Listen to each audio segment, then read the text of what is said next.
দিনাজপুরের হাকিমপুর উপজেলায় দ্বিতীয়বারের মতো প্রমিলা প্রীতি ফুটবল টুর্নামেন্ট অনুষ্ঠিত হয়েছে।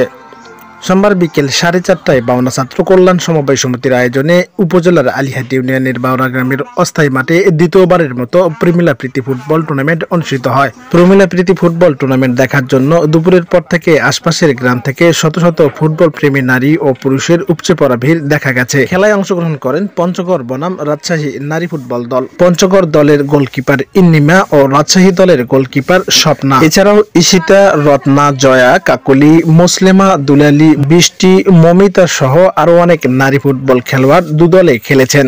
নির্ধারিত সময়ে কোনো গোল না হওয়ায় খেলা টাইব্রেকারে অনুষ্ঠিত হয়। এতে পঞ্চগড় এর ঈশিতার দল 4 এবং 3 গোলে রাজশাহী স্বপ্নার দলকে পরাজিত করে। প্রমিলা ফুটবল টুর্নামেন্টটি উদ্বোধন করেন আলিহাট ইউনিয়নের বিএনপির ভারপ্রাপ্ত সভাপতি আব্দুল সালাম। এ সময় প্রধান অতিথি হিসেবে উপস্থিত ছিলেন ঘোড়াঘাট উপজেলার পালসা ইউনিয়নের ইউপি সদস্য আতিয়ার রহমান। এছাড়াও উপস্থিত ছিলেন ইউনিয়ন যুবদলের সভাপতি মনিরুজ্জামান জিয়া, খেলা কমিটির আহ্বায়ক গোলাম রসুল, সদস্য সিরাজুল ইসলাম, আতিয়ার রহমান, আজিজুর রহমান, বিএনপি নেতা নুরুল ইসলাম বাবু সহ স্থানীয় বিএনপি ও সহযোগী সংগঠনের নেতৃবৃন্দ উপস্থিত ছিলেন।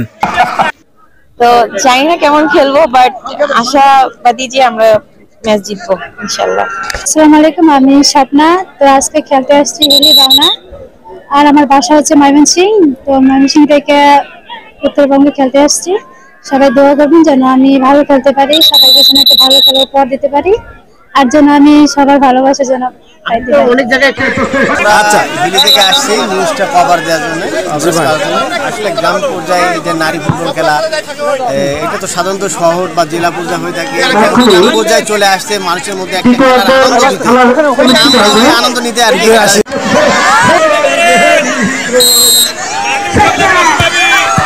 এই থেকে সাব্বির হোসেন বিপ্লব, নিউজ ডেস্ক।